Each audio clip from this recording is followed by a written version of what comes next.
جيت على اول فور وان، جيت على جمهور. لا نسغلوا كان علاقه صافيه لبن خلق الله، هذا حاجه نحبوا. لا القلب هذاك علاش ما حبيتش نجاوب، خاطر القلب معبي.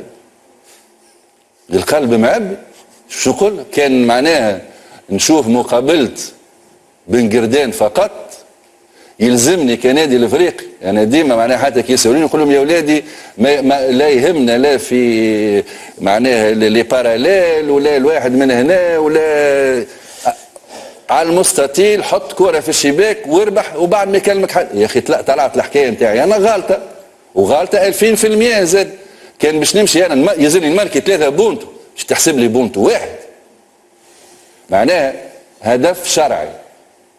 هذا حارس مرمى يعتدي على معناها لاعب، كرة تدخل شباك يقول لك لا بيوت انولي، الناس الكل شافته وقالت وانه هدف شرعي.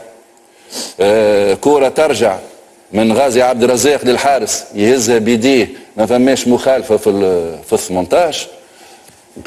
ايزون تو في. شوف قبل بالحق يافي ديجا ناس تحكي على لي كوليس. ماتش بن قردان واضح وانه ما فماش دي كوليس، راهو فما وانه بالواضح ما يلزمكش تروح رابح من بن قردان.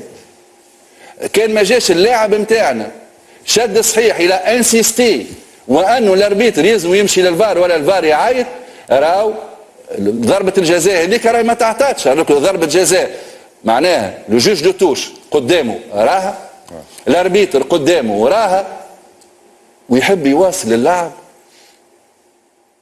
بونتو تمركه. معناها واضح ما يتحسبش. مي سي كوا وين تحبوا تهزونا؟ وين بالحق معناها مش عاجبه انه النادي الافريقي يتعافى، مش عاجبه انه النادي الافريقي يرجع لمكانته. قولوا لنا كان ما هوش عاجب خلينا نتصرفوا. ما يصيرش اللي علينا واجبنا عملناه، ان شاء الله نكونوا شرفنا. كان هالشيء هذا ما يساعدش تو نجيو على جنب.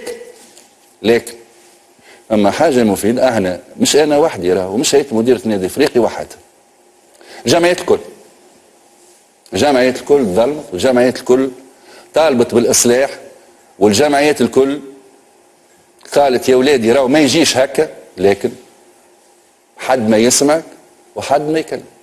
انا كان تسمحوا راهو كيما صلح قيس سعيد في برشا ميادين يا اخي، صلح الرياضه وصلح التحكيم. سيد الرئيس صلح الرياضه وصلح التحكيم، راهو باش على الاقل عندك يولي عندك حكام يمشيوا للمونديال، عندك لاعبين ينجموا معناها يتكونوا في البطوله التونسيه على قاعده ويخرجوا لك للخارج باش يغذيوا لك ويطعموا لك المنتخب الوطني اللي رفع رايه تونس. راهو بالطريقه هذه وبالتحكيم هذا يا سيد الرئيس رانا ماناش باش نوصلوا حتى شيء.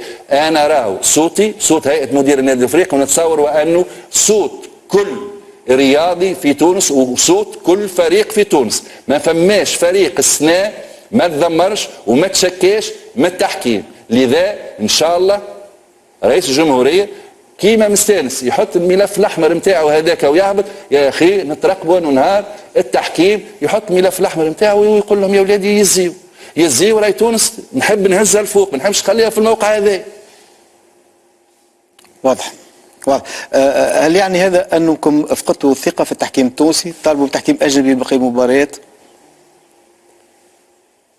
مش تقول لي فقدتوا الثقه، المعنى اللي كنت نقول لك فيه كل معناه عندي ثقه فيهم يا سي عادل. راهو الهدف شرعي. قبل فما كلام تاع ثقه في التحكيم التونسي. شوف وقت اللي نقولوا كلام ثقه في التحكيم التونسي احنا ناس رزان، وفما حتى راهو معناها مسؤولين في جمعيات اخرى رزان. راهو وقت اللي يقول لك عندي ثقه في التحكيم التونسي يحب يرفع له من المورال نتاعو، معناها يرفع له من المورال باش في المستقبل يقوم بواجبه. لكن كان كل مره نقولوا عندنا ثقه في التحكيم التونسي وهو ياخذ الشيء هذاك معناها ما هوش بمحض الجديه ويعمل كيما يحب، ما عنديش ثقه. ما عنديش ثقه. ماهوش كلمتنا احنا وحدنا لو كهي مدير النادي الافريقي، كلمه نتاع نجم نقول لك 90% من الجمعيات الموجوده في تونس. قداش من واحد معناها بيان خرج من الجمعيات الكل، هذه راضيه معناها جمعيات راضيه بالتحكيم. شو الحل؟ الحل يلزم حل جذري، يلزم الردع، يلزم نفهم وانه راو اون بوزوان دو سبور، راهو فما خاطر الجمله هذه نتاع والله يا عرق هيئه مديره وعرق لاعبين وعرق ما نعرف شنو وكليتوه وعملتوا له إلا ما تبش تقعد نفس الجمله تتعاود. باش تطالبوا بتحكيم اجنبي في المقابلات القادمه ولا لا؟ فما امكانيه المطالبه بتحكيم اجنبي؟ نعطيو فرصه اخرى للتحكيم التونسي وعندنا ثقه فيه.